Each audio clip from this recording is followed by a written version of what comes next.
सुपथाराय अस्मान् विश्वानि देववयुनानि विद्वान् युयोधस्मज्जुहुराणमेनु भूयिष्ठां ते नमोऽस्तु विधेम।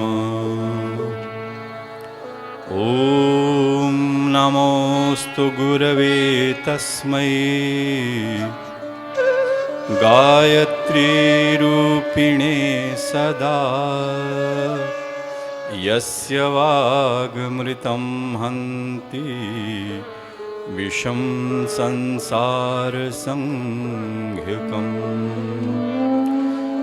ध्यानमूलं गुरुर्मूर्ति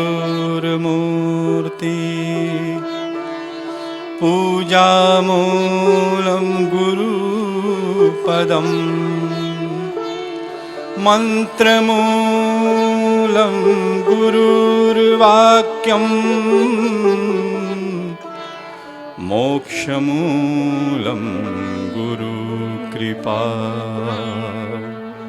ॐ मातरं भगवतीं देवीं श्रीरामं च जगद्गुरुं पादपद्मे तयोः श्रित्वा प्रणमामि मुहुर्मुहुः। ॐ असम्भवं सम्भवकर्तुमुद्यतं प्रचण्डझञ्झावृत्तिरोधसक्षमं युगस्य निर्माणकृते समुद्यतं परं महाकालममुं नमाम्यहम् परं महाकालममुं नमाम्यहम्। हमारे सभी प्यारे प्यारे बच्चों, छात्र छात्राओं, सभी अध्यापकगण, अध्यापिका बहनें और हमारे कार्यकर्ता भाइयों बहनों, आज 8वां दिन है महागौरी का। और महागौरी जो है ये अष्टम आयाम है। चित्त में शुद्ध सात्विकता का उदय होने लगता है, क्योंकि रजोगुण चला गया कालरात्रि के प्रभाव से, कात्यायनी के प्रभाव से तमोगुण चला गया। इस तरह से महागौरी देवता महाकाली के पास आते हैं, भगवती के पास हिमालय में स्तुति करते हैं। तो गंगा में स्नान करके माँ पार्वती निकलती हैं, उनके खुले हुए बाल, सुंदर रूप, एक प्रकार से चेतना का सुषुम्ना में स्नान। सुषुम्ना जो है वर्टिबल कॉलम में रीढ़ की हड्डी के बीच में जो ब्रह्मनाड़ी है उसके बीच में होती है सुषुम्ना, सूक्ष्म रूप में, वो दिखाई नहीं पड़ती। चेतना का सुषुम्ना में स्नान, समस्त कल्मशों को पार कर जाना, मात्र प्रकाश, श्वेत शुभ्र वर्ण प्रकाश।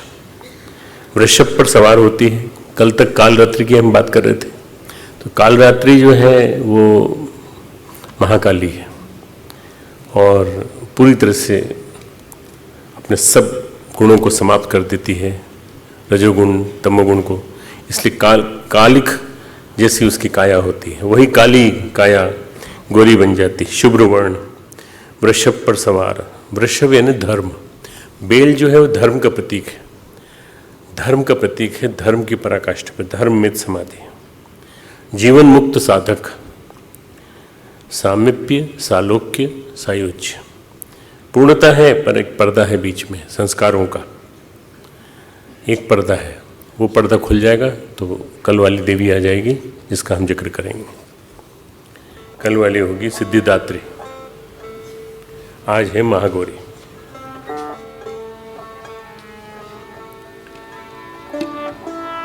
गायत्री विभिन्न रूपों में, यही माँ भगवती है, यही सिद्धिदात्री है और यही महागौरी है। विभिन्न रूपों में गायत्री यही है। दुर्गा सप्तशती में उसका रूप अलग है, परंतु सही अर्थों में गायत्री के ही सब नाम हैं। अगर आप ब्रह्मवर्चस्व में जाएं तो देखेंगे 24 नाम पूरे के पूरे, उन सब में गायत्री ही प्रतिभासित है।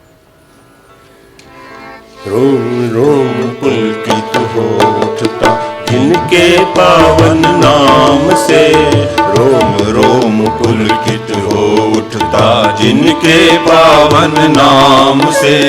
गायत्री की महिमा भारी, गायत्री की महिमा भारी, बढ़कर चारों धाम से रोम रोम पुलकित हो उठता।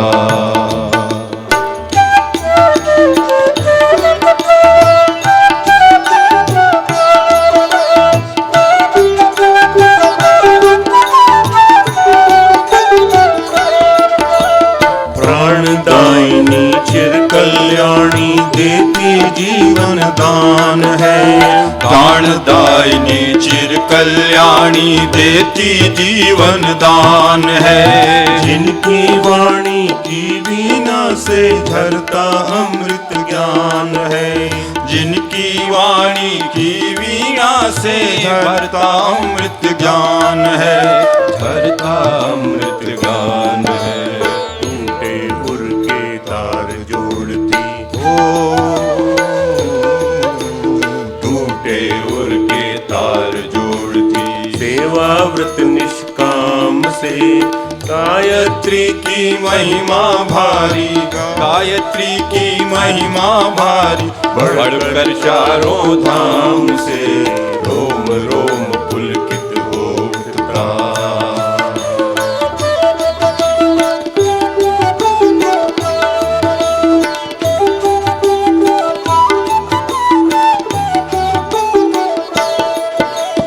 दयामयी करुणा की प्रतिमा प्रतिभा की आगार है।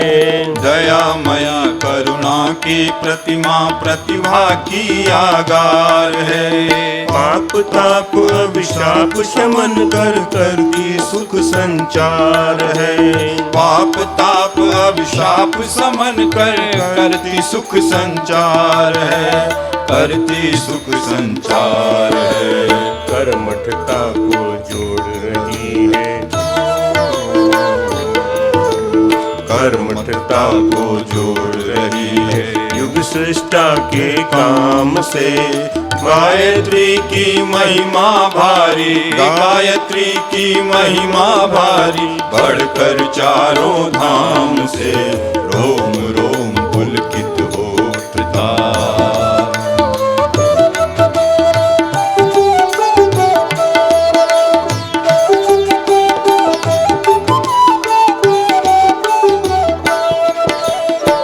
भय बंधन कटते सारे जिनकी शीतल छाँव में।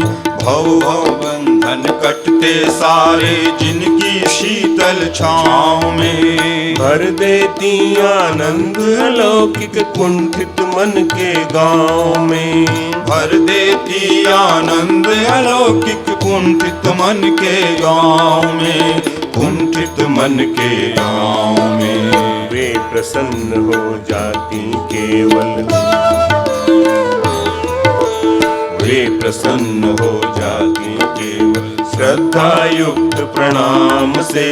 गायत्री की महिमा भारी, गायत्री की महिमा भारी, बढ़कर चारों धाम से रोम रोम पुलकित हो उठता।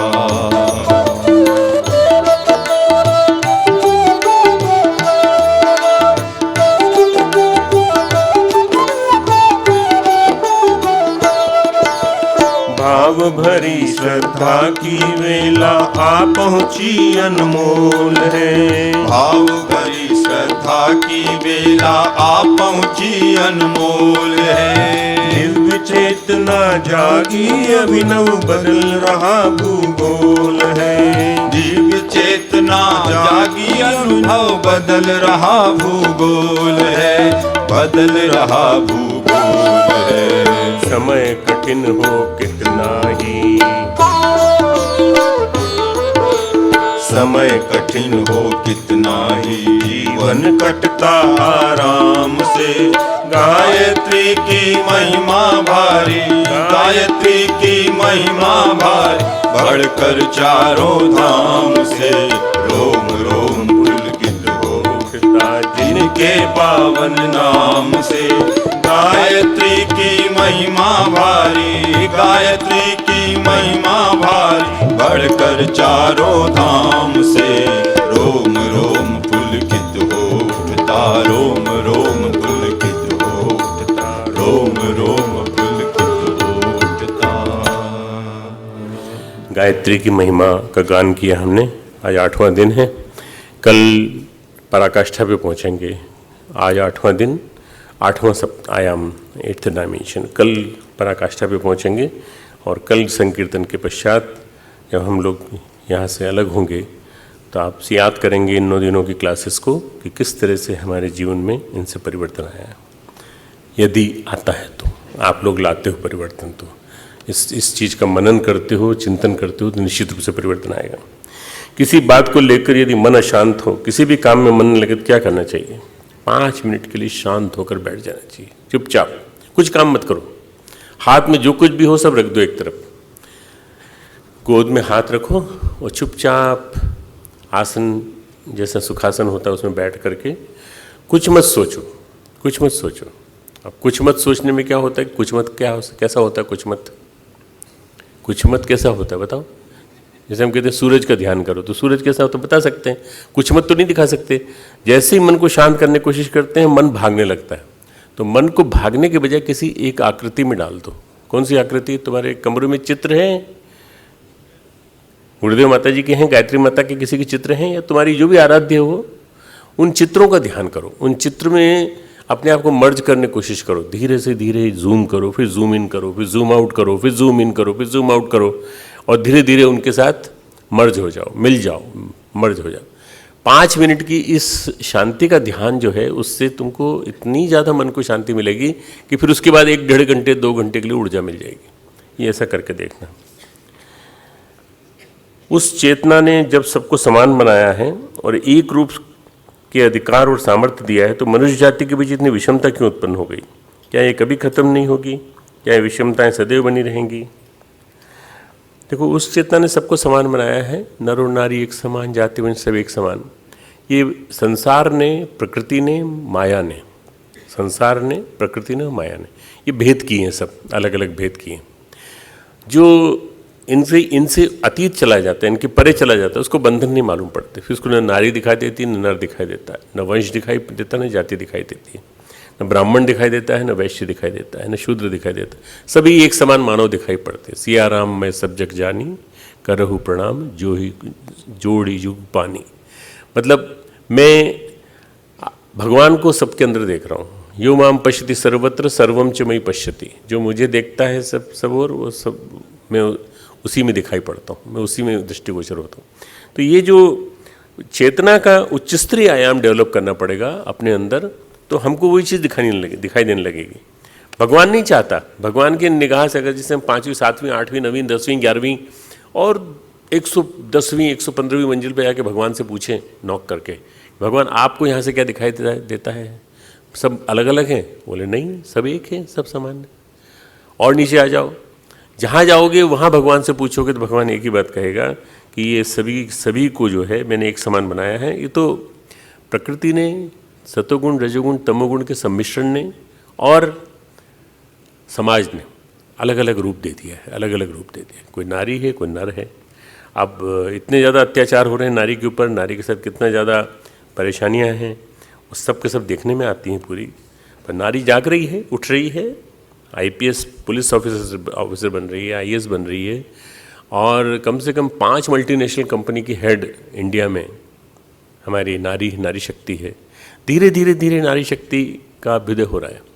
मैं भी जा रहा हूँ तुरंत इसके बाद, नवरात्रि तक मैं रुका हुआ था। नवरात्रि के बाद मेरे लेक्चर की सीरीज़ है, अक्टूबर एंड, नवंबर, दिसंबर, जनवरी। तो नारी सशक्तिकरण पे मैं 3 सेमिनार लूँगा, नारी सशक्तिकरण पे।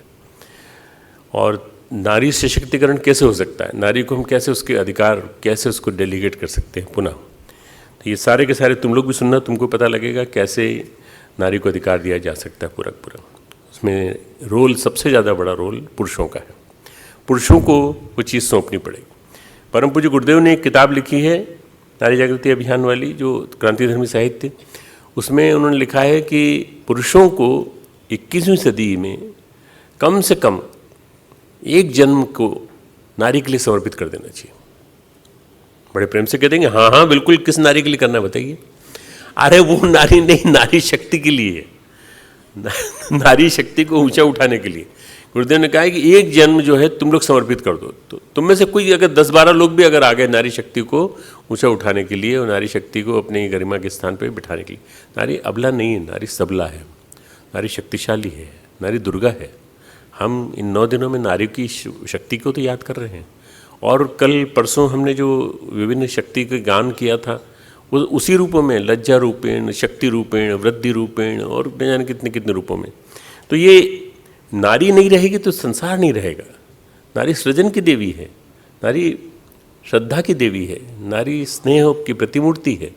तो उसके लिए हमें प्रयास करना पड़ेगा कि हम में से कोई उभर कर आए और उठ कर के आए और उनका साथ दें। हम साथ देने को तैयार हैं। उसके बाद उसका साहस जाग उठता है, साथ दें। और उसको नहीं चाहिए आपका साथ, पर यदि आप देते हैं तो जल्दी काम होगा, ये काम जल्दी होगा। ये दुराचार की घटनाएं घट रही हैं, ढेर सारे घर घर में, जन जन के बीच में जो हो रहा है, ये सब के सब रुक जाएगा। How to make balance between our principles and people is it. देखो, पीपुल संसार है और प्रिंसिपल्स अध्यात्म है, बैलेंस नहीं बन सकता। गुरुदेव ने कहा है कि थोड़ा सा मटेरियलिस्टिक वर्ल्ड हो, 3/4 स्पिरिचुअलिटी हो, 1/4 मटेरियलिस्टिक वर्ल्ड हो, नहीं तो उसके बिना जी नहीं पाओगे। तो गुरुदेव ने किताब लिखी, अध्यात्मवादी भौतिकता ही अपनाई जाए। भौतिकता कैसी हो? जो अध्यात्मवादी हो। तो तुमने लिखा है कि, पूछा है कि how to make balance between our principles and people. With principles you can not live with people, with people you can not live with principles, because all people are not having principles, all people are not carrying good principles, all people are not ideal। तो क्या होगा? संसार और भगवान, इन दो में से कोई एक चुनना पड़ेगा। एक चुनने के लिए थोड़ा सा अंश संसार का, क्योंकि दुनिया में तुमको रहना है, और बाकी भगवान का, ये दोनों को मिला के रहो। Is it fair to do compromise with principles? No. With truth no compromise. तुमको याद है मैंने स्वामी विवेकानंद का वाक्य नोट कराया था, with truth no compromise, with principles, एक और वाक्य लिख लो, विथ प्रिंसिपल्स नो कॉम्प्रोमाइज। सिद्धांतों के साथ हम कोई भी समझौता नहीं करेंगे। सिद्धांतवादी जीवन जीने के लिए आए हैं भाई। हम लोगों ने तो जो अपने आप को गुरुदेव को समर्पित किया, तो गुरुदेव रूपी सिद्धांतवाद को समर्पित किया। कई बार हमारे पास आकर्षण आते हैं, कई बार कई तरह की बातें आती हैं, आप ऐसा कर दीजिए, आप ऐसा कर दीजिए, आप इतने, हमको बहुत सारे आकर्षण आते हैं, जो पैसे के लिए भी आकर्षण होते हैं, कई तरह के आकर्षण होते हैं, राजनीति के भी आकर्षण होते हैं, और कई लोग जानते हैं इनका प्रभाव बहुत ज़्यादा है, तो उस प्रभाव के नाते आकर्षण आते हैं। हम लोग समझौता नहीं करते, कभी समझौता नहीं करते। हम गुरुदेव होते तो क्या करते, ये सोचते हैं और गुरुदेव के प्रिंसिपल्स के हिसाब से चलते हैं। तो किसी भी कंडीशन में हमको टू गिव वे, किसी तरह से इजीली हम रास्ता नहीं छोड़ना है। सत्वगुण, तमोगुण, रजोगुण के बारे में प्रतिदिन चर्चा होती है, किंतु सर ये होते क्या हैं बताने की कृपा करें। सारी रामायण पूरी हो गई, लोगों ने पूछा राम और सीता के बीच में क्या संबंध था। देखो, सतोगुण श्रेष्ठतम, पराकाष्ठा पर, रजोगुण सक्रियता पर, उसमें सात्विकता नहीं है, सात्विकता नहीं है, सक्रियता खूब है, परंतु क्या है, लालच है, लोभ है। और तमोगुण जो है जड़ता है, आलस्य, प्रमाद। 14वां अध्याय तुम लोग खोलो, तुमको भी बताता हूँ मैं, गुणत्रयी विभाग योग, 22वां श्लोक। हे अर्जुन, प्रकाशम च प्रवृत्तिम च।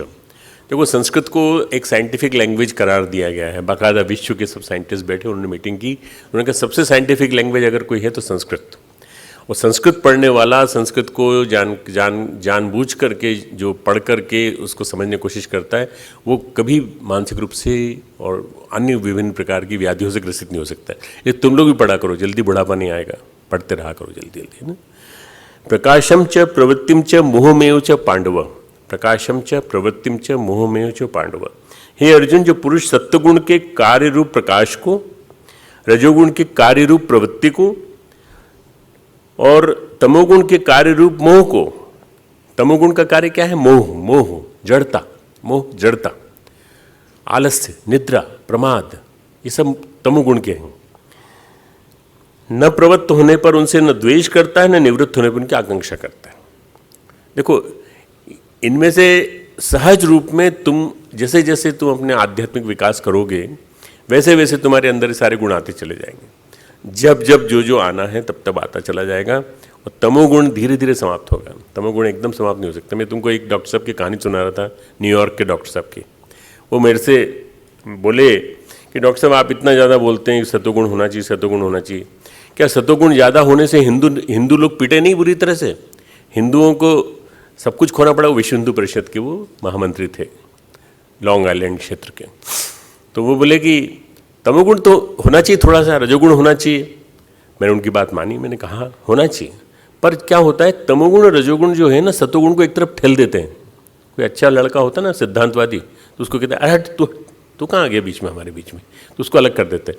सतोगुण को बिना हटाए यदि आप तमोगुण और रजोगुण को एडजस्ट कर सकें थोड़ा थोड़ा, तो सक्रियता भी बनी रहेगी और जीवन में कभी किसी प्रकार की निष्क्रियता नहीं आएगी। रजोगुण के होने से निष्क्रियता नहीं आती। रजोगुण निष्क्रियता नहीं, सक्रियता लाता है, और सक्रियता लाने के साथ साथ सतोगुण जो है वो प्रकाश लाता है, उल्लास लाता है, नई दृष्टि देता है, नया चिंतन देता है। किंतु सर ये सतोगुण तमोगुण क्या है बता दिया ना, समझ में आ गया कि नहीं? स्मरण शक्ति को तीव्र कैसे बनाया जा सकता है? स्मरण शक्ति को तीव्र बनाने का एक ही उपाय है, बार बार पढ़ो, मन लगा के पढ़ो, बार बार किसी भी चीज़ को। मैं इतने सारे उदाहरण देता हूँ, इतनी सारी कहानियाँ सुनाता हूँ। अगर मुझसे कोई कहे फिर से कि फिर से सुना दीजिए सर, तो मैं नहीं सुना सकता। क्यों? ये मेरे रूटीन का अंग है, रूटीन का अंग है। जब कभी मौका लगेगा तो याद आएंगे। फ्लैशेस में मेमोरी काम करती है, फ्लैशेस में फ्लैश आता है, चमक आती है, चमक के साथ मेमोरी काम करती है। क्या करना चाहिए? अपना एक अभ्यास का क्रम बना लेना चाहिए, 2 या 3 घंटे रोज नियमित रूप से। 2 या 3 घंटे अपने पढ़ाई का, 1 घंटे स्वाध्याय का, 1 घंटे स्वाध्याय का। और मैं तुमको मोटिवेट करूँगा गुरुदेव के साहित्य, जिसमें वंदनीय माता जी का प्रकाश और चिंतन और चेतना भी है, वंदनीय माता जी के द्वारा लिखा साहित्य भी है, गुरुदेव का लिखा साहित्य भी है, और उसके बाद अखंड ज्योति पत्रिका, और उसके बाद गीता। गीता का कुछ नहीं तो 2 श्लोक पढ़ो, 3 श्लोक पढ़ो, पर तुम पढ़ो जरूर। तुम्हारी मेमोरी बहुत शार्प हो जाएगी, बहुत बढ़िया हो जाएगी। तुम देखना, मेमोरी तुम्हें इतनी अच्छी होगी कि तुम देखते रह जाओगे। अभी थोड़े से जो छांटे हैं हमारे पीछे वाले बैठे भाई साहब ने, मैं उसको देख लेता हूँ कि इसमें ऐसा तो नहीं किसी का बहुत बढ़िया हो। हम भक्त हैं, इसकी पहचान कैसे होगी? देखो, भक्त की पहचान के लिए कोई तिलक विलक नहीं होता, कोई खड़ाऊ नहीं होती, कोई छापा नहीं होता, कुछ नहीं होता, कपड़े अलग नहीं होते।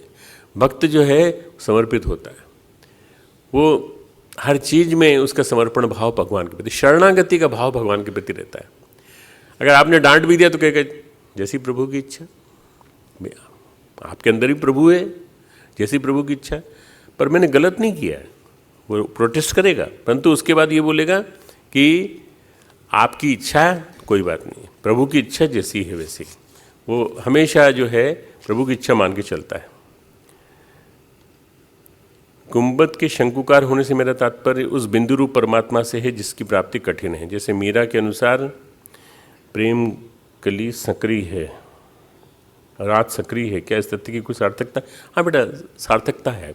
शंकु के आकार का होना मंदिर का वास्तव में इस बात को सिद्ध करता है कि वो रास्ता बड़ा नैरो है, उस रास्ते से एक ही पास हो सकता है, 2 लोग नहीं जा सकते उसमें। कभी कभी मन बहुत व्याकुल हो जाता है, शांत हो जाता है, उस परिस्थिति में क्या करना चाहिए बेटा? वही तन्मयता, तल्लीनता, तन्मयता, एकाग्रता का ध्यान, और कुछ नहीं। कुछ रिपीटिशंस बहुत हैं प्रश्न में। गायत्री मंत्र बोलेंगे मेरे साथ। ओम भूर्भुवः स्वः तत्सवितुर्वरेण्यं भर्गो देवस्य धीमहि धियो यो नः प्रचोदयात्। ओम गुरुर्ब्रह्मा गुरुर्विष्णु गुरुरेव महेश्वरः गुरुः साक्षात् परब्रह्म तस्मै श्री गुरुवे नमः। अखंडमंडलाकारं व्याप्तं येन चराचरं तत्पदं दर्शितं येन तस्मै श्रीगुरुवे नमः। मातृवत् लालयित्री च पितृवत् मार्गदर्शिका नमोऽस्तु गुरुसत्तायै श्रद्धा प्रज्ञायुता च श्रद्धा प्रज्ञायुता च। परम पूज्य गुरुदेव परमवंदनीय माता जी की सूक्ष्म उपस्थिति में यहाँ पर बैठे सभी हमारे प्यारे प्यारे बच्चों, छात्र छात्राओं और हमारे सामने बैठे सभी एकेडमी के और विभिन्न सभी सदस्य, यूनिवर्सिटी के, शांति कुंज के, गायत्री परिवार के कार्यकर्ता, देवतुल्य भाइयों, देवी स्वरूपा बहनों, श्लोक 32 तक हम कर चुके, 26 से 32 तक। आज है 8वां दिन, 33rd श्लोक। इसमें भगवत जनों के लिए आज्ञा है, जो भगवान के अपने खुद जन हैं उनके लिए आज्ञा है। क्या आज्ञा है? कल हम बात कर चुके स्त्रियों वेश्या तथा शूद्रा ते अपि स्यु पापयोनयः, इन 4 की बात की थी कल। और उसके बाद आज जो है वो आ जाते हैं 4 लोगों के ऊपर। कौन कौन? ब्राह्मण, पुण्यशील व्यक्ति, भक्त और राजर्षि, 4 लोगों के ऊपर आ जाते हैं। इन 4 की व्याख्या करते हैं पूरी की पूरी। तो अपन बात करते, लिखते हैं, लिखना चालू करें। पुनः, फिर इसका अर्थ है पुनः। यहाँ पे जो है हर जगह जगह जहाँ जहाँ संस्कृत जैसी आई है वैसा वैसा अर्थ यूज किया है। पुनः यानी फिर। किम, क्या है, क्या है जो। पुनः किम, फिर क्या है। पुण्याः, पुण्यशील, ब्राह्मणाः, ब्राह्मण, तथा राजर्षयः, राजर्षि,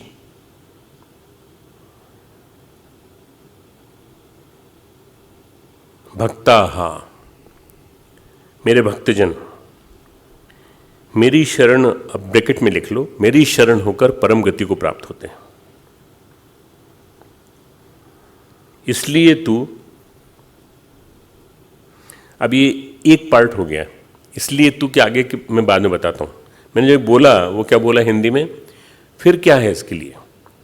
फिर क्या है जो पुण्यशील ब्राह्मण तथा राजर्षि भक्तजन मेरी शरण होकर परमात्मा को प्राप्त होते हैं। यही लिखा है तुम लोगों ने, हिंदी ट्रेस कर लिया ना, ये प्राप्त होते हैं। ठीक है, अब लिखो असुखम, सुख नहीं देने वाला, दुख देने वाला, सुख रहित, अनित्यम, नित्य नहीं है, चला जाएगा, क्षणभंगुर, इमम, इस, लोकम, मनुष्य शरीर में,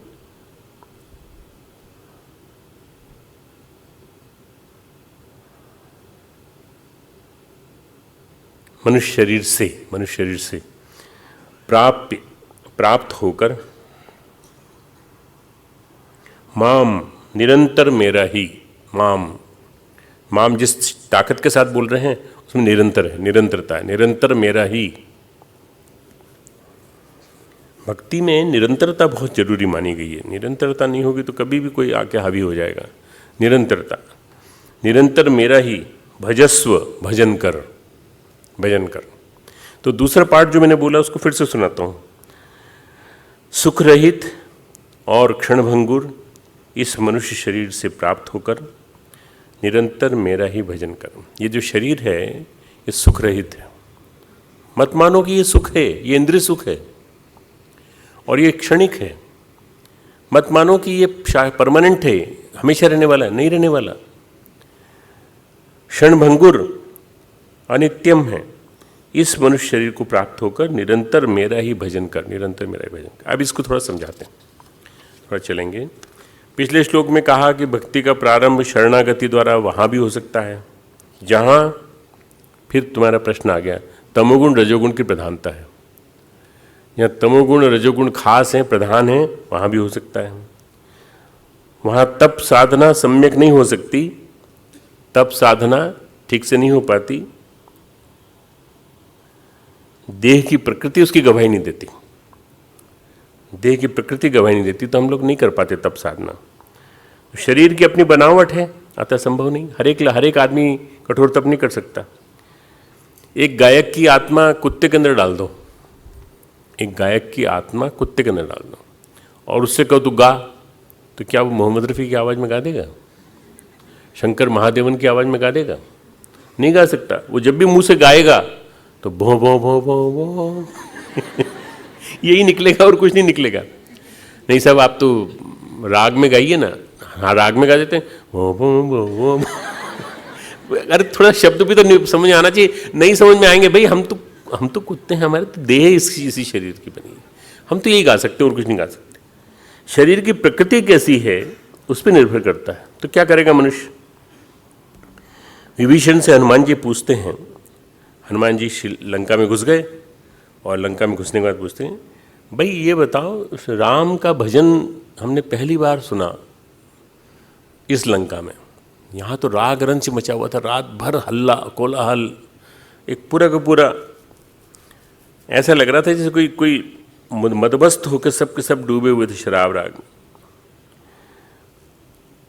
रास रंग महोत्सव में आप चौपाई है, सखा भजन निबही किन भांति, सखा भजन निबही किन भांति। आप राम राम करते हुए बाहर निकल रहे हैं, जय राम श्री राम जय जय राम करते हुए निकल रहे हैं। आपकी दीवालों पे भी जय राम श्री राम लिखा हुआ है, अंदर भी लिखा हुआ है। आप कैसे रह लेते हैं यहाँ पे? आप इन लोगों के बीच में कैसे रह लेते हैं? हम तो देखो रात को आ गए थे, शाम को आ गए थे, हमने सोचा था रात में ढूंढ लेंगे सीता जी को, पर सब डूबे थे शराब में, राग में। लंका में रात्रि नहीं होती थी, लंका में उत्सव। जैसी रात हुई उत्सव, खान पान, नृत्य।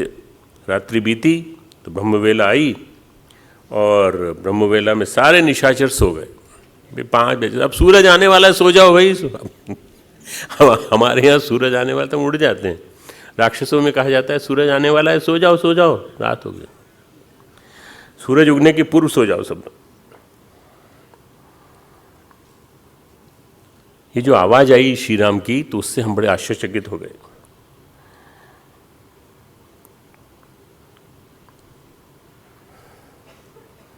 लंका नगरी में ब्रह्म मुहूर्त में रावण के घर में राम का नाम, ये कैसे हो सकता है? बड़े आश्चर्यचकित हुए।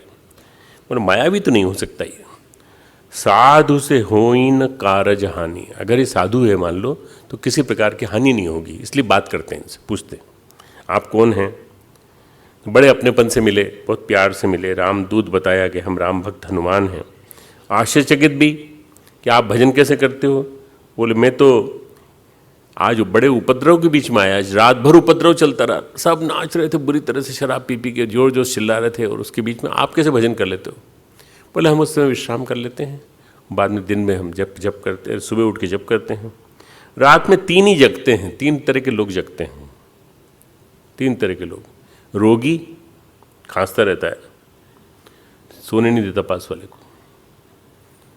पत्नी कहती है अपने पति से, देखो सासू माँ को जल्दी से घर छोड़ाओ दूसरे भाई के, या फिर ओल्ड एज होम में डाल दो। क्यों? रात भर खांसती रहती हैं। आज की बहुओं को इतना सिंपैथी थोड़ी है किसी से। रोगी। दूसरा भोगी। सारे आयोजन रात को होते हैं, सारे आयोजन देर रात को 2 बजे 3 बजे 4 बजे तक आयोजन चलते रहते हैं। या तीसरा योगी। रोगी, भोगी और योगी। जागकर शांत नीरव बैठकर ध्यान करता है, ध्यान मग्न हो जाता है रात में। यस्याम जागृति च निशा या निशा सर्व जागृति, जो आपने सूत्र सुना था और मैंने पूरा लेक्चर उस पर लिया था, दूसरे अध्याय का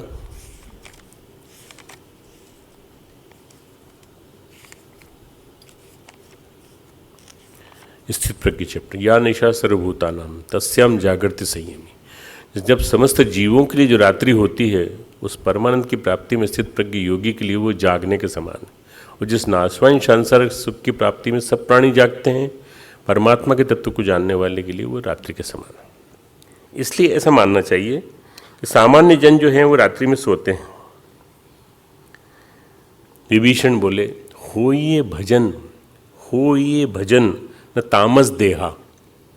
इस राक्षस देह में भजन नहीं हो पाता हमसे। राक्षस देह है, हमने राक्षस योनि मिली हमको रावण के छोटे भाई होने के कारण। परंतु यदि हमारी प्रकृति अंदर से भगवान के प्रति उन्मुख है तो उसके पीछे भगवान की कृपा है, भगवान की कृपा है। यदि शरीर जीव अंतस की प्रकृति रजोगुणी है तो साधना नहीं होगी। यदि शरीर की जीव और अंतस की प्रकृति रजोगुणी है तो साधना नहीं होगी। इसलिए रजोगुण से थोड़ा ऊपर एलिवेट होकर सतोगुण आना पड़ेगा। कहते हैं सर्प 1000 साल जीते हैं, 1000 साल जीते हैं, और भूत पिशाच जो हैं वो 2 से लेकर 5000 साल तक जीते हैं। 5000 साल जीते हैं। तुमको लंबा जीना है, भूत पिशाच बन जाओ, खूब लंबा जियोगे। उम्र है पर भजन की प्राप्ति नहीं है, भजन की प्राप्ति नहीं है, भजन की प्रकृति भी नहीं है। यदि जीवन सात्विक है तो भजन संभव है, यदि जीवन सात्विक है तो भजन संभव है। पुण्यशील तपस्वी भजन कर सकता है जब चाहे तब। भजन मतलब परमात्मा को याद करना, स्मरण करना। हमने बताया, भगवान कृष्ण कहते हैं, हमने बताया स्त्रियों, वेश्या, शूद्र, चंडाल के बारे में। प्रकृति परिस्थिति साथ नहीं देती तो भी कर सकते हैं। उनकी प्रकृति परिस्थिति ऐसी होती है कि नहीं कर सकते तो भी करते हैं, तो भी कर सकते हैं, रास्ता बताया। इसी तरह से राजर्षि, ब्राह्मण, पुण्यशील और भक्त के बारे में बताते हैं कि इनके लिए क्या क्या तरीका है। पापात्मा भी पुण्यात्मा बन सकता है। पुण्यात्मा के सामने अपने ढंग की कठिनाई है। देखो, पुण्यात्मा लोग जो हैं, जिनको हम पुण्यात्मा मानते हैं, उनके सामने अपने ढंग की कठिनाई है। वो है सुख समृद्धि। पुण्य के साथ आता है सुख, पुण्य के साथ आती है समृद्धि। कई लोगों को आपने देखा होगा, गलत काम कर रहे हैं, फिर भी न जाने क्यों इनके पास इतना पैसा क्यों है, ढेर सारा, और ये कौन से जन्म के पुण्य इनके मिल रहे हैं। पुण्य मिल रहे हैं पर पुण्य कट भी रहे हैं, पुण्य कटते चले जा रहे हैं। डेबिट और क्रेडिट का सिस्टम है कर्म का पूरा। पुण्य के साथ विवेक रेयरली होता है। जब ज़्यादा पुण्य होता है तो उसके साथ विवेक नहीं होता। अगर भक्ति नहीं होती तो, भक्ति होगी तो पुण्य बना रहेगा, मेंटेन रहेगा। पुण्य के साथ विवेक रेयरली होता है। अनित्यम सुखम क्षणभंगुर है इस लोक में शरीर। पुण्य के साथ विवेक चाहिए। पुण्य और विवेक दोनों कंबाइंड होंगे तो आपको you will be able to retain your पुण्य को मेंटेन कर पाओगे। पुण्य संचित होने पर भोग तृष्णा में बह जाता है व्यक्ति। पुण्य के अपने उपद्रव हैं। तुमने अभी पिछले दिनों सुना होगा, बहुत सारे लोगों को जेल चले गए, बहुत सारे लोग घोटाले में फंस गए, बहुत सारे लोग, कितने सारे मतलब असंभव सा लग रहा था कि ऐसे व्यक्ति भी ऐसे हो सकते हैं। घोटाले कौन करता है? पुण्यात्मा लोग करते हैं। छोटा आदमी ज़्यादा से ज़्यादा करेगा तो 50 रुपये का करेगा, 100 रुपये का करेगा, 200-300 रुपये करेगा, 1 लाख रुपये का करेगा ज़्यादा से ज़्यादा, और कितने घोटाला करेगा। पर ये तो करोड़ों अरबों रुपए का घोटाला करते हैं। प्रकृति के अनुसार बड़ी चोरी तो छोड़ो, कुछ भी नहीं कर सकता। ये सब पापी नहीं है, पुण्यात्मा है। ये सब भाग रहे हैं, ये सब भाग रहे हैं परमात्मा से दूर, पुण्य की दिशा में, पुण्य क्षय की दिशा में भाग रहे हैं। पुण्य क्षय की दिशा, पुण्य इनके कटते चले जा रहे हैं धीरे धीरे। भगवान उन्हीं की चर्चा कर रहे हैं कि वो पुण्यशील व्यक्ति, पुण्याः, यदि भजन नहीं करेंगे तो क्या होगा कि सब कुछ उनका समाप्त हो जाएगा। बाद में जब जेल होती है तब पता चलता है। पैरोल पे छूट जाते हैं परंतु फिर से जेल जाना पड़ता है। एक आध कोई और फाइल कर देता है पिटिशन, चारा घोटाला, वर्दी घोटाला, ये न जाने क्या क्या घोटाले, कितने घोटाले हुए इस देश में। घोटाले जितने अपने देश में हुए उतने बेटा किसी देश में नहीं हुए। और सारे भ्रष्टाचारी आराम से एंजॉय कर रहे हैं, ऐसा लगता है, पर वो अपने पुण्य काट रहे हैं। पुण्य होंगे उनके, गिने चुने लोग होंगे। कितने होंगे ऐसे? कितने लोग होंगे जितने घोटाला करके जिंदा होंगे? 1 लाख होंगे, 2 लाख होंगे। पर उन 2 लाख व्यक्तियों, 3 लाख व्यक्तियों की वजह से हमको भगवान की न्याय व्यवस्था पे डाउट नहीं करना चाहिए। भगवान का न्याय अपनी जगह चलेगा और वो न्याय एक न एक दिन पता चलेगा। जादूगर जादू से कबूतर दिखाता है, लड़की दिखाता है मंच पे और फिर गायब कर देता है। हाथ की सफाई से थोड़ी देर के लिए पुण्यात्मा तो हाथ की सफाई से पुल का पुल, तालाब के तालाब, सीमेंट का सीमेंट की बिल्डिंग पूरी सब गायब कर देते हैं पुण्यात्मा लोग। मालूम है, एक खबर छपी, कुएं की तलाश, कुएं की खोज जारी है। कुएं के नाम पर कर्जा लिया गया, कुएं के नाम पर सरकार ने कर्जा लिया, नगर पालिका की तरफ से कर्जे के लिए एप्लीकेशन गई, पूरी फाइल बनी, और फाइल बनने के बाद वो पूरा के पूरा कुआं जो था ढूंढा गया। फिर पता चला कुआं बना, कुआं खुदा, उसके लिए इतने पैसे दिए गए, और उसके बाद कुएं को पाट दिया गया क्योंकि वहाँ गिरने का डर था किसी के। न तो कुआं खुदा न कुआं बना, पर उसके लिए जितने पैसे खर्च हुए, ये कहानियाँ आए दिन पेपर में आती रहती हैं। तो जादूगर तो केवल एक गायब करता है, वो हाथ की कलाकारी दिखाता है, पर ये तो पूरी बिल्डिंग गायब कर देते हैं, पूरी कॉलोनी गायब कर देते हैं, पूरी कॉलोनी रात भर में गायब। पूरी कॉलोनी नहीं बल्कि करीब ऐसे कोई 100-150 पेड़ गायब, पूरी कटवा करके पूरे गायब कर देते हैं, और उसके बाद प्लेन करके वहाँ पर कॉलोनी खड़ा करना चालू कर देते हैं, रोड बनाना चालू कर देते हैं। ये पुण्यशील लोग हैं आज के भ्रष्टाचारी। इनकी हाथ की सफाई और भी गजब की है। पुण्य के अपने संकट हैं। पुण्य में अनित्यम सुखम, अनित्यम यानी नश्वर, सुखम यानी असुखम यानी सुख रहित का विचार हो तो फिर कदम नहीं उठेंगे। वैसे एक ही प्रताप है कि मन, एक ही तरीका है कि मन राम की ओर मुड़े, मन राम की ओर मुड़े। 95 से 99% पुण्यात्मा, या तो अलग से बात करो कभी उनसे, पुण्यात्मा लोगों से, तो भक्ति की निंदा करेंगे या कर्मकांडी भक्ति करेंगे जिसमें दिखावा है। कर्मकांडी भक्ति रजोगुण भी है और तमोगुण भी है, दोनों मिला हुआ उसमें। मैं कर्मकांड की निंदा नहीं कर रहा हूँ, मैं कह रहा हूँ दिखावे वाली भक्ति, क्योंकि उनके पास पैसा है। हमने आज सोने को चढ़ाया, हमने आज ये चढ़ाया, हमने ये चढ़ाया। किसी और से करा लेते हैं हम यज्ञ, किसी और से हम जप करा लेते हैं।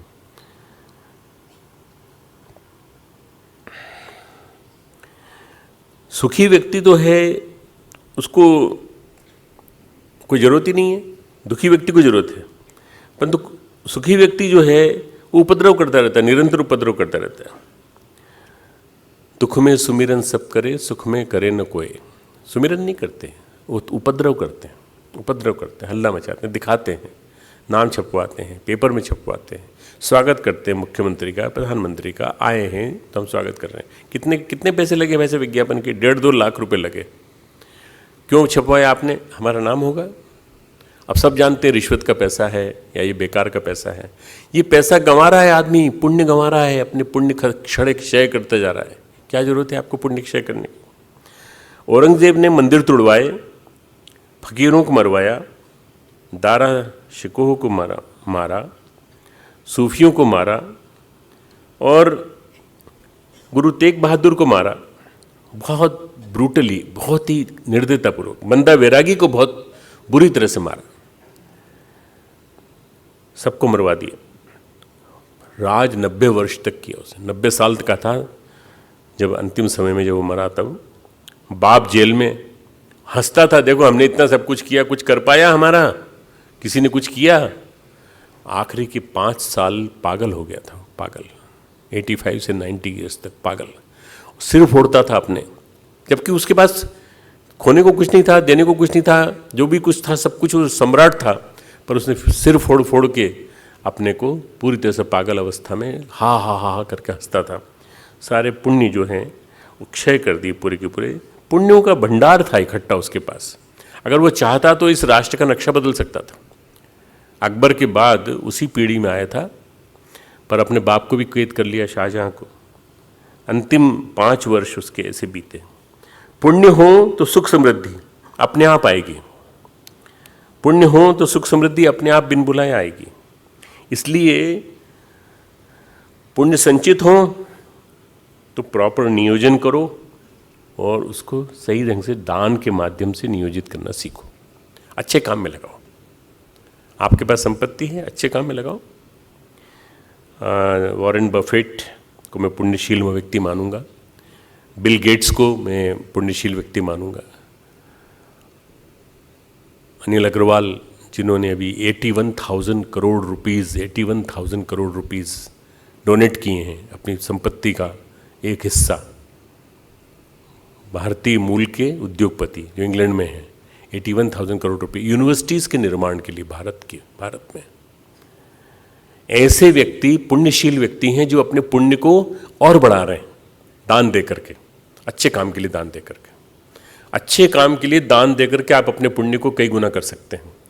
दान दे करके मतलब उसको श्रेष्ठ प्रयोजन के लिए जाने में।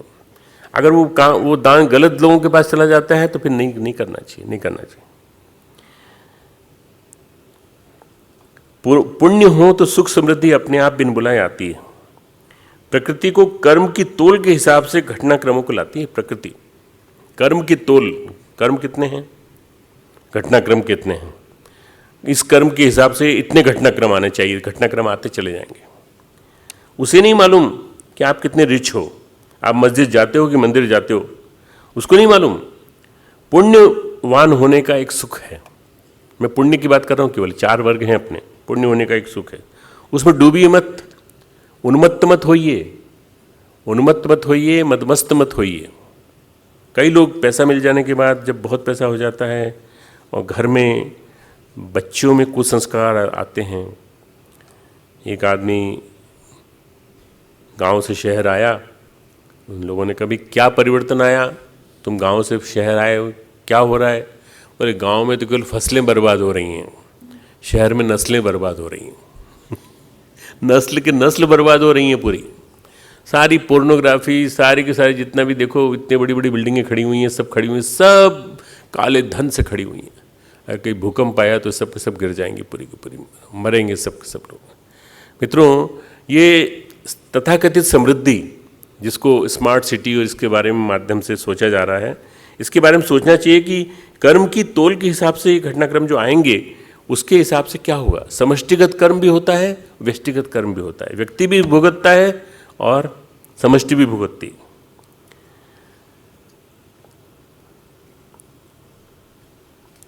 इन लोगों को रोटी बीमारी की कोई चिंता नहीं है। बीमारी हो गई तो बहुत बड़े बड़े हॉस्पिटल में भर्ती हो जाएंगे। इनको रोटी की कोई चिंता नहीं है, रोटी इनको मिल जाती है। दाल 200 रुपये किलो बिक रही है अभी इस समय।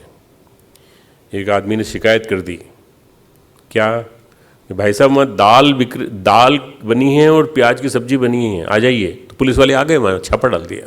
कहाँ से लाया तू? रोटी 200 रुपये किलो है, प्याज 150 रुपये किलो है, ये कहाँ से लाया तू? बता, पैसे कहाँ से आए? मित्रों, ये जो है उनको रोटी की कोई परेशानी नहीं है, रोटी है। दाल अगर 400 रुपये किलो भी हो जाएगी तो भी दाल की व्यवस्था कर लेंगे अपनी लड़की की शादी में, लड़के की शादी में। जीवन की रोज की कोई दुख भी नहीं है, मुसीबत भी नहीं है।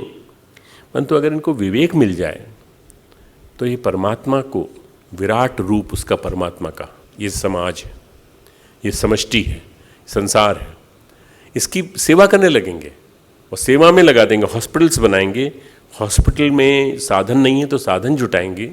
सारी चीज़ें सरकार थोड़ी कर सकती। ये पुण्यशील दानशील लोगों के माध्यम से ही बहुत सारे काम संभव है, जो ऐसे लोग कर सकते हैं जिनके पास पैसा खूब है। आज corporate social responsibility, CSR, corporate social responsibility के नाम पे पैसा निकालते हैं और वो अपने ही स्कूलों में लगा देते हैं, जबकि उनको लगाना चाहिए ऐसी जगह जहाँ सही अर्थों में, मतलब सोचो अंबानी निकालते हैं, तो जब अंबानी निकालते हैं तो उनकी कारपोरेट सोशल रिस्पॉन्सिबिलिटी 1% निकलती है, तो 200 करोड़ निकलती है। उस 200 करोड़ से प्रति वर्ष कितना बड़ा बड़ा काम हो सकता है। अरे हम देव संस्कृति विश्वविद्यालय जैसे विश्वविद्यालय हम कम से कम 10-15 तो भारत में बना दें और भारत से बाहर विश्व में बना दें, न जाने कितने। अगर उन लोगों की निगाह इस ओर पड़े, अच्छी चीज़ों की ओर, अच्छे काम की ओर, पर वो क्या करते हैं, इसको घुमा देते हैं, पैसे को अपने ही रिसाइकिल कर देते हैं।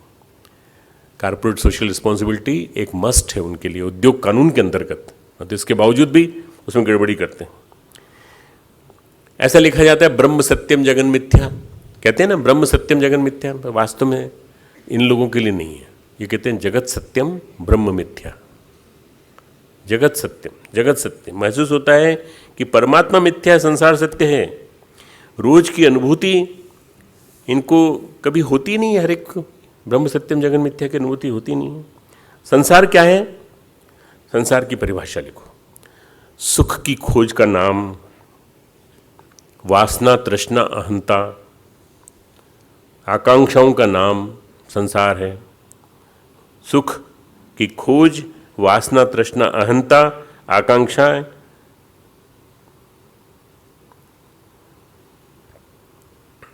संसार का मतलब ये सागर, समुद्र, ट्रेन्स और ब्रिजेस ये नहीं है।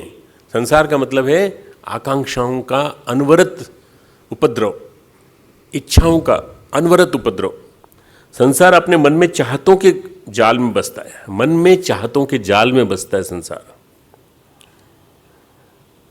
ये जो बहिरंग है वो मिथ्या नहीं है, ये वासनाओं का जाल है, वो मिथ्या है। ब्रह्म सत्यम जगन मिथ्या कहा गया ना, जगत मिथ्या है। वासनाओं का जाल जो है वो मिथ्या है। जो कहा है वेदांत सूत्र में, जो कहा गया है वो ये कहा जाए वासनाओं का जाल मिथ्या है, इसमें मत फंसना। परमात्मा सत्य है, ब्रह्म सत्य है। आदर्शों का केंद्र बिंदु ईश्वर, सर्वोच्च सत्ता, वही ब्रह्म है। आदर्शों का केंद्र बिंदु सर्वोच्च सत्ता, जिसमें आप सत्प्रवृत्तियों को बढ़ाने की बात करते हैं, वो है। नई बहू आती है तो घूंघट करती है। कई बार मेरे सामने आके बैठ जाती हैं महिलाएं और घूंघट कर किए होती हैं और कितनी जन्मदिन है। मैंने कहा घूंघट तो ऊपर कर, घूंघट तो ऊपर कर। ससुर जी पास खड़े हुए थे, उसने घूंघट ऊपर नहीं किया, मैंने उसकी साड़ी पे तिलक लगा दिया। अब मैं क्या करूं? अजीब अजीब महिलाएं, मतलब किस बात से, किससे घूंघट? घूंघट करना है तो दुष्ट व्यक्ति से करो जो बुरी दृष्टि रखते हैं। या तुम्हारा ससुर तुम्हारे पर बुरी दृष्टि रखता है इसलिए तुम घूंघट करती हो या फिर तुम्हारे अंदर जो है कोई ऐसा डर बैठा हुआ है कि कुछ गड़बड़ हो जाएगी अगर मेरा रूपवान चेहरा किसी ने देख लिया तो। हद होती है ये। पर्दा प्रथा कब जाएगी? राजस्थान में मैं कह के थक गया बुरी तरह से। राजस्थान में और राजपुरोहितों में, दक्षिण भारत में 21वीं सदी में, और उनकी जो यंग लड़कियां हैं जो और भी रूपवान हैं, सुंदर हैं, अब बढ़ रही हैं, वो तो घूमती रहती हैं प्रेम से मुंह खोले हुए। वो जब बहू बन जाती है वैसे पर्दा, यहाँ तक का पर्दा।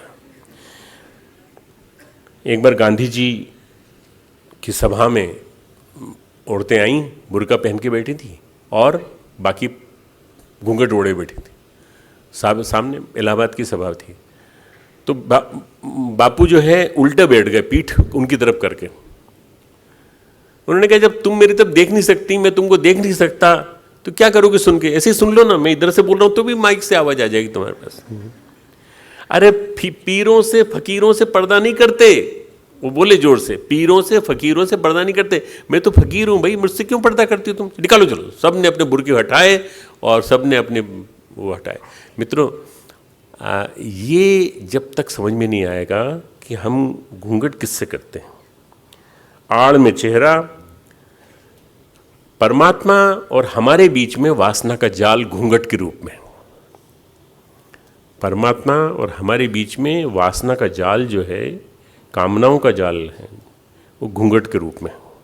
इसको हटा दो, उसी की आड़ में सारे गलत काम चल रहे हैं। पीछे भगवान है, भगवान है, उसको हटा दो, भगवान दिखेगा।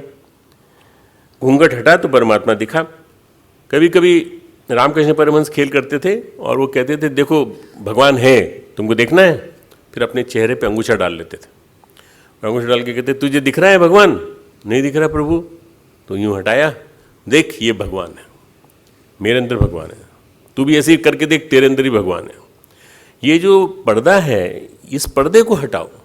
ये पर्दा जो है यही एक्चुअली सबसे बड़ी समस्या है। ये पर्दा ही हमारी समस्याओं का मूल कारण है। संसार मिटा तो भगवान सामने आया, भगवान मिटा तो संसार सामने आया। देखो बहुत सही वाक्य है। संसार मिटा तो भगवान सामने आया, भगवान मिटा तो संसार सामने आया। इसलिए भगवान को मिटने मत दो, भगवान को बनाए रखो, भगवान की डगर पर पकड़े रहो। भगवान यानी आदर्श, श्रेष्ठताएं, आदर्श, सत्प्रवृत्तियाँ, उनको चलाए रखना। तो बिल्कुल जीवन में भगवान को घोल के रखो, अपने जीवन में घोल दो। जहाँ राम तहाँ काम नहीं, तुलसीदास जी कहते हैं, जहाँ राम तहाँ काम नहीं, जहाँ काम नहीं राम। जहाँ काम है वहाँ राम नहीं है। और जहाँ काम है वहाँ राम नहीं है, जहाँ काम नहीं राम। तुलसी कबहू होत है, तुलसी कबहू होत है, रवि रजनी एक ठाम।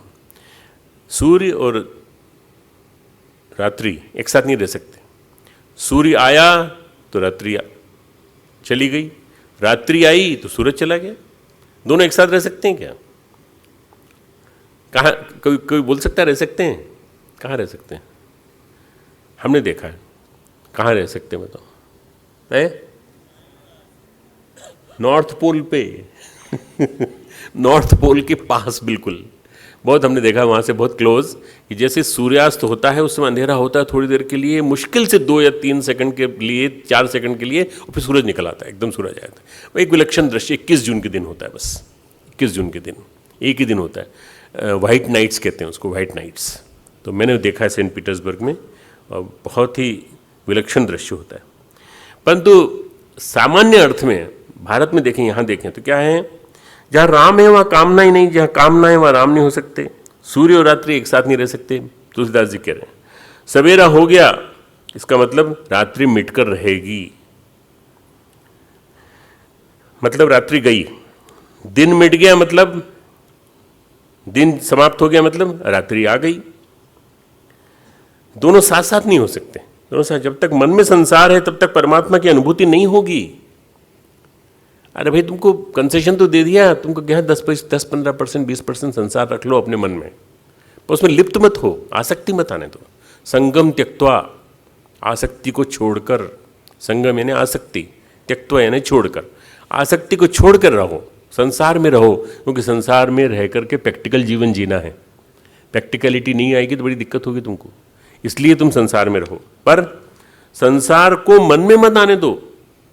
मन में संस्कार आ गया, संसार आ गया तो संस्कार सारे दूषित हो जाएंगे। जब तक परमात्मा की अनुभूति नहीं होगी, संसार का मिथ्या और उसका संसार का मिटना और हटना तभी होगा जब परमात्मा आएगा अंदर। परमात्मा का होना, संसार का मिटना, संसार का होना, परमात्मा का मिटना। परमात्मा चला जाएगा, ये कह के भाई मेरे लिए जगह नहीं है, संसार आ गया है। पुण्य होने से ये खबर नहीं मिलती कि संसार मिट गया।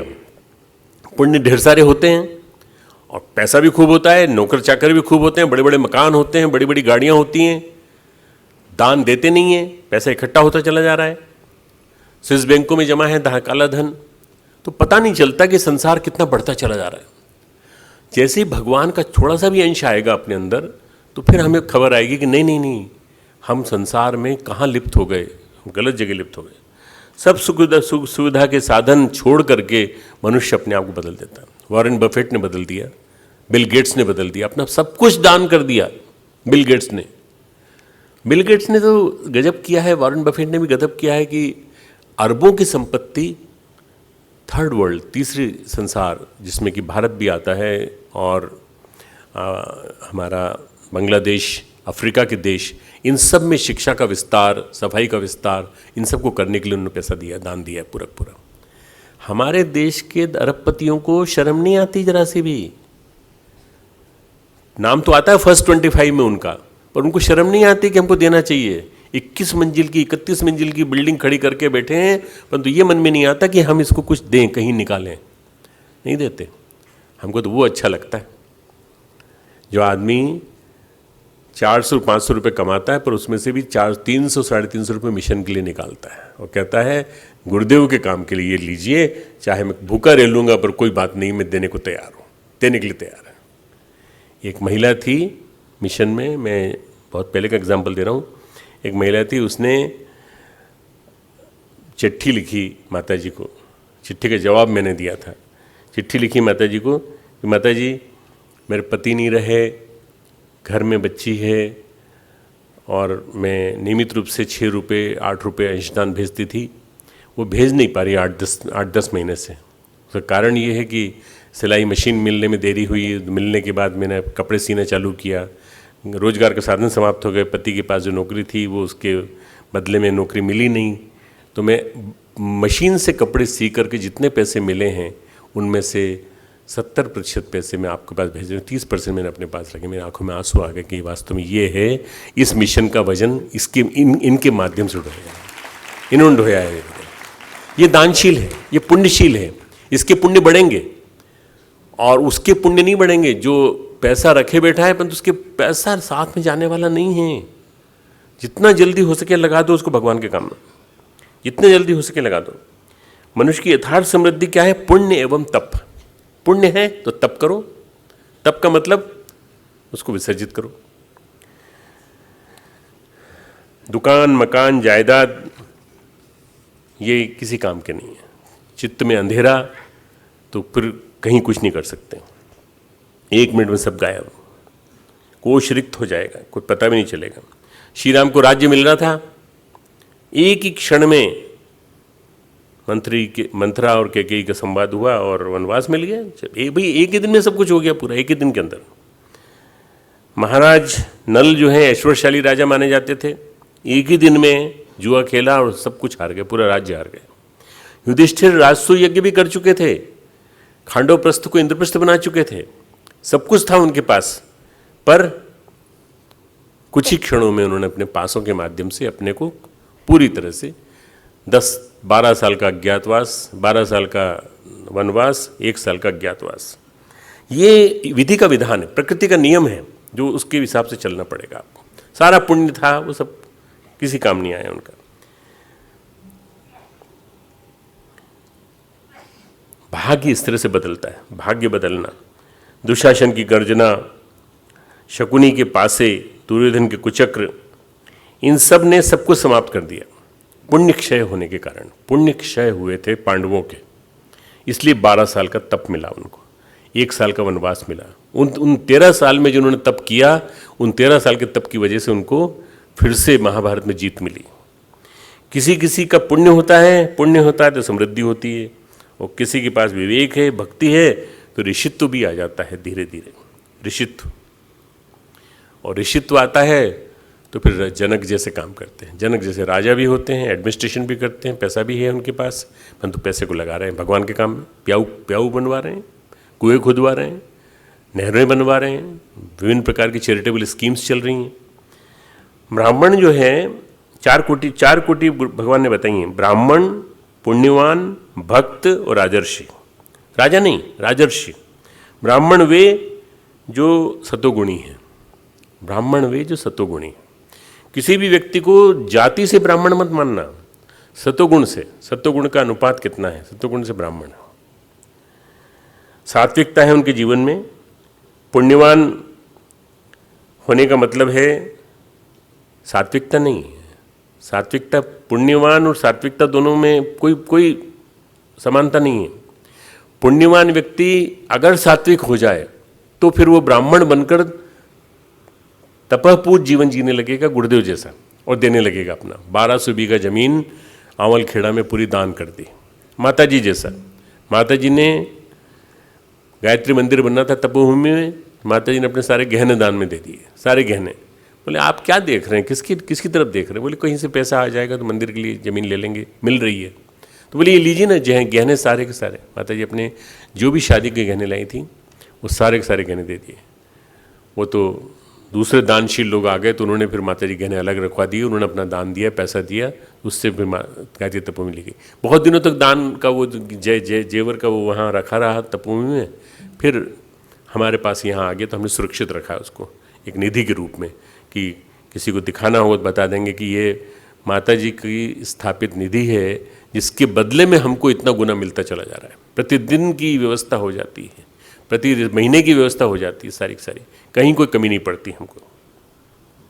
तो ब्राह्मणत्व जो है, चाहे जिस चित्त में हो, सात्विकता अगर होगी तो चाहे शिखा हो, चाहे सूत्र हो, चाहे गायत्री हो, संध्या वंदन हो, प्रातः का पूजन हो, और विभिन्न प्रकार के श्लोकों का भजन पूजन हो, वो नहीं भी हो, पर यदि जीवन में सात्विकता है तो ऐसे जीवन ब्राह्मण का जीवन, ऐसा जीवन दुर्लभ है, जन्म दुर्लभ है। कामना वासना नहीं, अविराम स्मरण ईश्वर का स्मरण अविराम। यदि ये ब्राह्मण विद्या दान करता है, यज्ञ करता है, सत्संग करता है, सत्संग की व्यवस्था करता है, तो इसके अच्छे कार्य से मोक्ष पा सकता है, अपने अच्छे कार्यों से मोक्ष पा सकता है। क्यों? सत्वगुण की पराकाष्ठा पर है। अब इसको देने का मतलब है, ये देना चाहता है, सब कुछ देना चाहता है, अपना धन भी, अपना ज्ञान भी, अपनी विद्या भी। आज क्या है कि लोग कंजूस हो गए, कंजूस ही नहीं बल्कि संकीर्ण हो गए। अपना ज्ञान और अपना धन, अपना अपना धन तो छोड़ो, धन की बात नहीं कर रहा, अब मैं ज्ञान की बात कर रहा हूँ। अपना ज्ञान भी नहीं देना चाहते, ज्ञान भी अपने पास रखना चाहते हैं। ढेर सारे लोग कंपटीशन में बैठते हैं, PCS IAS के कंपटीशन में। टीचर्स लोग जो हैं 4-4 5-5 लाख में आश्वासन देते हैं, PCS करा देंगे, तुम्हारा IAS करा देंगे। ये कौन है? ज्ञान को बेचने वाले, ज्ञान को बेचने वाले शिक्षक। ये शिक्षक जिनको विद्या देनी चाहिए, समान भाव से देनी चाहिए, ये सही अर्थों में ब्राह्मण हैं, परंतु ब्राह्मण तो अपना खो रहे हैं, अपने पुण्य का क्षय कर रहे हैं, अपने लिए नरक का द्वार खोल रहे हैं। एक पंडित जी, एक सही घटना है, काशी में मुहूर्त पैसे के अनुसार बताते थे। पैसे का बहुत लालच था उनको, परंतु थे बहुत अच्छे ज्योतिषी, मुहूर्त वगैरह बहुत अच्छा बताते थे। उस जमाने में एक पैसा चलता था, एक आना चलता था, एक आने के 4 पैसे होते थे। बुजुर्ग लोग बैठे हैं पीछे, एक आने में 4 पैसे हुआ करते थे ना 56 के पहले। 6 फिर एक गाना आया, बाबू बदला जमाना, बाबू बदला जमाना, 6 नए पैसे का पुराना एक आना, 6 नए पैसे का पुराना, तो नए पैसे 6 NP अभी भी लिखा जाता है, अभी भी लिखा जाता है NP, 6 NP, इतने रुपए इतने NP, न्यू पैसा।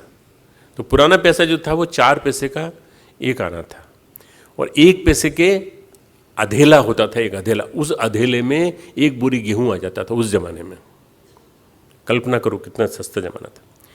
1 रुपया अमेरिका के $71 के बराबर था 1917 में, 1914, 15 और 16 में 17 रुपये के बराबर, 71 रुपये के बराबर। और वो आज 71 रुपये में 1 डॉलर भी बन गया। उल्टा हो गया, जस्ट उल्टे को उलट के सीधा कर दिया उन्होंने पूरा रुपये का डिवेल्यूशन इतना ज़्यादा हो गया। एक चोर आया एक बार पंडित जी के पास और बोला, महाराज जी आप एक मुहूर्त बताइए। बोले मुहूर्त कैसा बताएं? 1 अधेले के बराबर बताएं, 1 आने के बराबर बताएं, 1 रुपये वाला बताएं। उन्होंने 1 रुपये वाला मुहूर्त बताओ। तो बोले ठीक है, 1 रुपये वाला मुहूर्त बताते हैं। रात्रि में घर से सीधे निकल करके 12 बजे के करीब, एग्जैक्टली 12 बजे तुम्हारे सामने जो आ जाए वो तुम्हारा भाग्य है, उसको तुम ये मान लेना तुम्हारा भाग्य आया तुम्हारे सामने। घर से सीधे निकल कर जाना, वही तुम्हारा यजमान है, उसको तुम उससे चोरी करके तुम सामान उठा लो तो तुमको मिल जाएगा। और वो निकला, एग्जैक्टली 12 बजे का समय, घड़ी भी सही, बिल्कुल सब कुछ देखा तो एक गधा खड़ा हुआ था।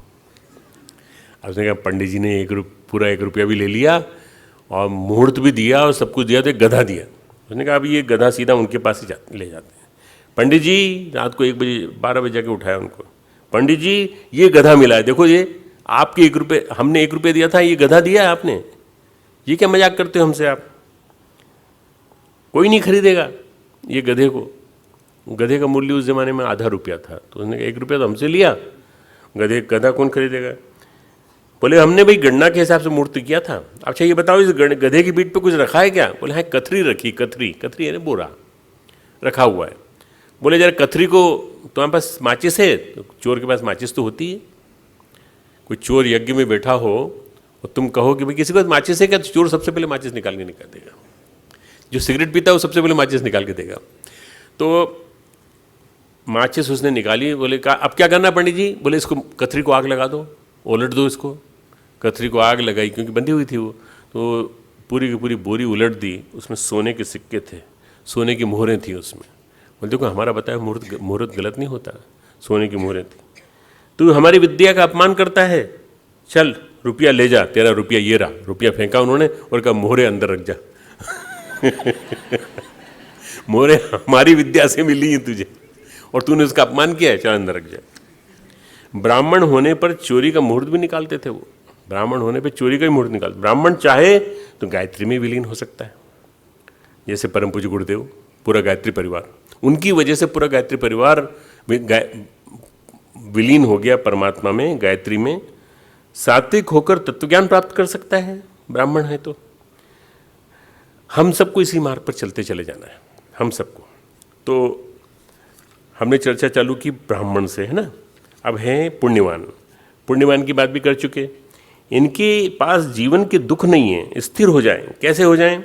ट्रीटमेंट सोच रहे हैं अब, समस्याएं डिस्कस कर ली। पुण्यवान क्या करें? तप, सेवा, स्वाध्याय और सत्प्रवृत्ति संवर्धन।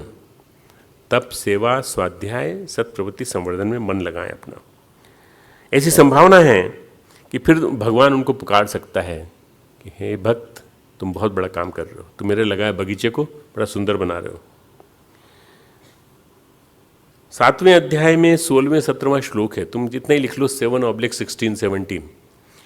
आर्त, अर्थार्थी, जिज्ञासु, ज्ञानी, 4 तरह के भक्त भगवान के होते हैं। आर्त, करुण, पुकार, कष्ट है, पीड़ा है।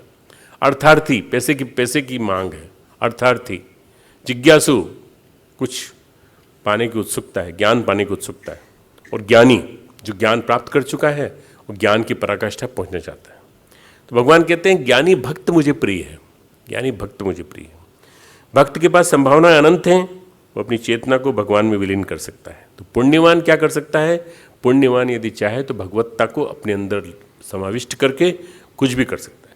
राजर्षि, राजा के साथ ऋषित्व, राजा के साथ ऋषित्व।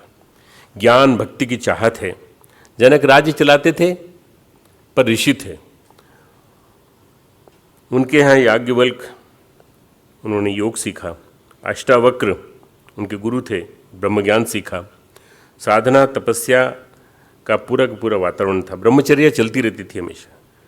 और जनक एक प्रकार से योगी थे, विदेह कहते हैं, विदेह, देह से परे चलते थे वो। अष्टावक्र गीता में जनक के साथ अष्टावक्र का संवाद है। अद्भुत ग्रंथ है। कई बार लोग पूछते हैं अष्टावक्र गीता और इस गीता में क्या अंतर है? श्रीमद् भगवद गीता में, श्रीमद् भगवद गीता में गुरु शिष्य संवाद है। शिष्य क्वेश्चन पूछता है, गुरु जवाब देते हैं। गुरु का लेवल बहुत ऊंचा है, उसके अंदर जिज्ञासा है। संवाद में भी विवाद है। वो कहता है मेरा मन नहीं लगता, वो कहते हैं मन लगा, इस तरह से मन लगा, संवाद समझाते। यहाँ दोनों ज्ञानी हैं। अष्टावक्र गीता में अष्टावक्र भी ज्ञानी हैं और जनक भी ज्ञानी हैं, बहुत ज्ञानी, परम ज्ञानी। तो राजर्षि हैं, वो राजर्षि कहलाते हैं। राजर्षि में पहला नाम उन्हीं का आता है। यहाँ तर्क नहीं है, यहाँ समानता है, विचार है। अष्टावक्र गीता में गुरु शिष्य दोनों ज्ञानी हैं। अष्टावक्र अपनी अनुभूति कर कहते हैं और जनक उन्हीं को अपने ज्ञान से दोहराते हैं। अष्टावक्र गीता में एक आता है, प्रसंग आता है, कथम ज्ञानम कथम मुक्ति ही। भगवान कहते हैं, अष्टावक्र कहते हैं, कथम ज्ञानम कथम मुक्ति। विषयों को विश्वत त्याग करके सुखी हो जाना ज्ञान है। विषयों को विश्वत त्याग करके सुखी हो जाना ज्ञान है। ये जनक जवाब देते हैं। बहुत सुंदर जवाब है। अब अर्जुन जवाब नहीं दे सकता इस स्तर का। तो अर्जुन और श्री कृष्ण की जो गीता है वो क्वेश्चन आंसर है और परमात्मा के रूप में भगवान ने कही है। इसलिए परमात्मा के रूप में कही हुई गीता का महत्व इसलिए ज़्यादा है कि हम अपने आप को अर्जुन बना सकते हैं, पर हम अपने आप को जनक नहीं बना सकते। हम जनक नहीं बन सकते। हम क्या करें? ठीक अर्जुन बने, अर्जुन बने, अरिजुन न, जो टेढ़ा ना हो, सीधा साधा हो। इसलिए तो पूछता है क्वेश्चन। भगवत गीता में कई बार शब्द अनुभूति में नहीं बदलते, इसमें बदल जाते हैं, पूरे के पूरे अनुभूत हो जाते हैं। शब्द प्रज्ञा प्रकाश से अनुभूत हो जाते हैं। भगवत गीता में भगवान का महाकाल रूप आता है तो अर्जुन डर जाता है बुरी तरह से। अरे भाई, तू उस महाकाल रूप को ही आराधना कर, उसकी साधना कर, आरती उतार। कितने विराट रूप में दिख रहे हैं भगवान तेरे को। तो कहते नहीं नहीं, आप तो सौम्य रूप में, उसी रूप में आ जाइए, चतुर्भुजधारी रूप में आ जाइए। मेरे को डर लग रहा है आपको देख के। अर्जुन अनुभूतियाँ धारण नहीं कर पाता। विदेह जनक धारण कर लेते हैं, जबकि जनक सब सारा के सारा समेट लेते हैं, पूरा के पूरा। ये आश्चर्यपूर्ण वक्ता और श्रोता मात्र इसी गीता में है, बस टोटल 25 गीता हैं, टोटल 25 अष्टावक्र गीता और श्रीमद् भगवद गीता सहित 25 गीता है। उसमें सबसे श्रेष्ठ श्रीमद् भगवद गीता है, सेकंड नंबर पे अष्टावक्र गीता आती है, क्योंकि वो राजर्षि के लिए कही गई है और जो आम जनों के लिए कही गई है वो है श्रीमद् भगवद गीता। सत्वगुण मिले तो फिर बात बन जाए, राजर्षि, ब्राह्मण, पुण्यवान और भक्त चारों निहाल हो जाएंगे। अगर सात्विकता मिले तो सत्वगुण आए तो अब हम कहाँ आ गए? गंगा के पास, अंतिम सीढ़ी पर। बस एक धक्का देने की देर है, एक धक्का दिया, गंगा का स्नान बाकी है। गंगा का स्नान करने का आनंद मिलेगा। एक धक्का और छलांग लगाना बाकी है, वो छलांग अपन लोग कल लगाएंगे। आज का यहाँ पाठ यहीं समाप्त करते हैं, ठीक है? समझ में आया? चलो, आया? चलो, एक बार जरा दुर्गा सप्तशती का एक श्लोक सुन लो।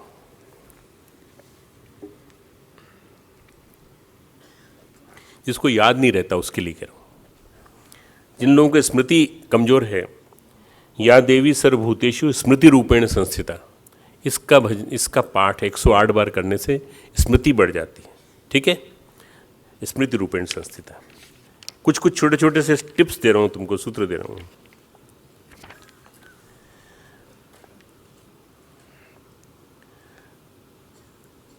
जो भी 12 अध्याय में दिए गए महात्म्य का श्रवण करेंगे, 12वें अध्याय में दिए गए महात्म्य का श्रवण करेंगे, उन्हें कोई पाप नहीं छू सकता, पाप जनित आपत्तियां नहीं आएंगी। पाप किया नहीं है, पर क्या होता है कि किसी ने फंसा दिया आपको जेल में, किसी ने फंसा दिया आपको किसी और दूसरे अपराध में, वो नहीं आएंगे। तो वो जो है चौथे, पांचवें और छठे श्लोक में 12वें अध्याय का चौथा, पांचवा, छठा श्लोक, पाप जनित आपत्तियां नहीं आएंगी, विभिन्न प्रकार की दरिद्रता नहीं होगी, प्रेमी जनों के विछोह का संकट नहीं भोगना पड़ेगा, और अगर बहुत सारी महामारी और विभिन्न प्रकार के उपद्रव हों तो 8वां श्लोक और 9वां श्लोक 12वें अध्याय का ये करना चाहिए। मित्रों, दुर्गा सप्तशती ऑकल्ट है, मिस्टिक है। हमने सबने उस दिन नमो नमः नमो नमः करके इसका ध्यान किया था। ये वास्तव में आज जो महागौरी है वो सुषुम्ना में स्नान करके आई है। सुषुम्ना में स्नान करके आई है तो क्या कर रही है वो?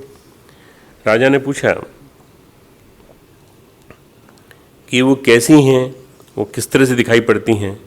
ब्रह्मा जी कहते हैं, ब्रह्मा जी उनकी स्तुति करते हैं, तुम ही स्वधा, तुम ही स्वाहा, तुम ही षटकार हो, स्वर भी तुम्हारे ही स्वरूप हैं, तुम ही जीवनदायिनी सुधा हो, नित्य अक्षर प्रणों में आकार उकार मकार ये भी तुम ही हो, कालरात्रि महारात्रि मोहरात्रि भी तुम ही हो। ये सारा कहने के बाद जब शुंभ निशुंभ का वध होता है, उसके पहले देवी जो है स्नान करके आती है और स्नान करने के बाद दिखाई पड़ती है। तो उस रूप को देखने के बाद सारे के सारे असुर जो हैं वो इतने हिप्नोटाइज हो जाते हैं कि अपने बॉस के पास जाते हैं, शुंभ निशुंभ के पास, और जाकर के कहते हैं कि आपके लिए अगर रानी बनने लायक कोई है, आपके लिए अगर पत्नी बनने लायक कोई है तो वही है जो हम देख के आए हैं। कौन है वो? माँ पार्वती। गंगा जल से स्नान करके निकली हैं, बड़े बड़े केश उनके दोनों तरफ हैं, सुंदर। कल महाकाली थी, आज महागौरी हैं। तो बोले उनको आप जाके वर्ण कीजिए, तब फिर वो अंबिका, वो कालिका, वो चंडिका, कुछ भी कह लो, है एक ही। वो एक जो है शुंभ निशुंभ का वध करती है। ये अंतिम चरित्र है, शुंभ निशुंभ का वध अंतिम चरित्र है, और आज के दिन वो हो जाता है। इसके बाद कल सिद्धिदात्री बन जाती है वो। आइए चलिए आरती करेंगे।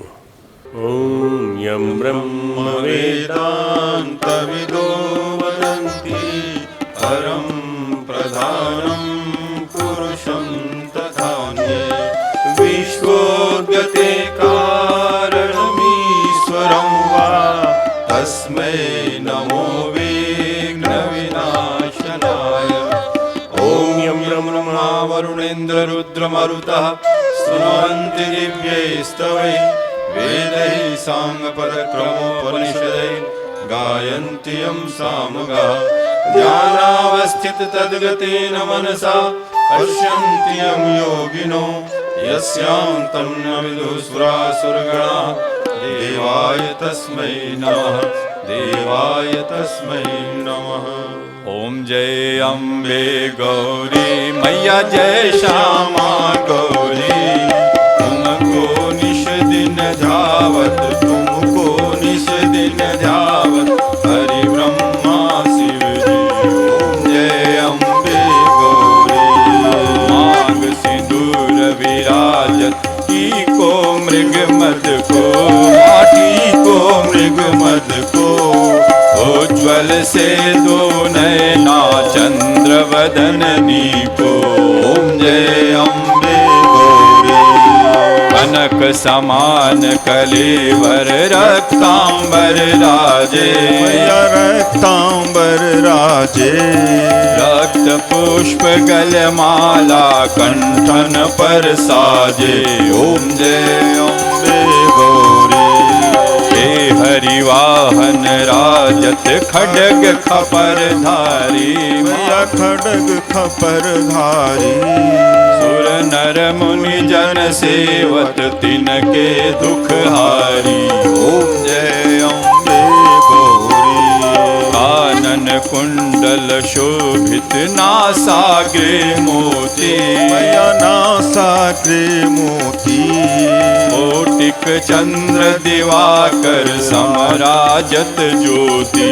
ओम जय अम्बे गौरी शुंभ निशुंभ विदारे महिषासुर गाती महिषासुर गाती धूम्र विलोचन नयना निश दिन मदमाती। ओम जय अम्बे गौरी चंड मुंड संहारे शोणित बीज हरे मैया शोणित बीज हरे मधु कैटभ दो मारे सुर भयहीन करे। ओम जय अम्बे गौरी ब्रह्माणी रुद्राणी तुम कमला रानी तुम कमला रानी आगम निगम बखानी तुम शिव पट रानी। ओम जय अम्बे गौरी 64 योगिनी गावत नित्य करत भैरो नित्य करत भैरो बाजत ताल मृदंग और बाजत डमरू। ओम जय अम्बे गौरी तुम ही जग की माता तुम ही हो भरता तुम ही हो भरता भक्तन के दुख हरता सुख संपत्ति करता। ओम जय अम्बे गौरी भुजाचार्य अति शोभित वर मुद्राधारी मैया वर मुद्राधारी मन वांछित फल पावत सेवत नर नारी। ओम जय अम्बे गौरी कंचन थाल विराजत अगर कपूर बाती मैया अगर कपूर बाती माल के तुम्हें राजत कोटि रतन ज्योति। ओम जय अम्बे गौरी अम्बे जी की आरती जो कोई नर गावे जो कोई नर गावे कहत शिवानंद स्वामी सुख संपत्ति पावे। ओम जय अम्बे गौरी ओम जय अम्बे गौरी मैया जय श्यामा गौरी तुमको निश दिन ध्यावत हरि ब्रह्मा शिव जी। ओम जय अम्बे गौरी ओम जय अम्बे गौरी ओम जय अम्बे गौरी। दोनों हाथ ऊपर कर लें।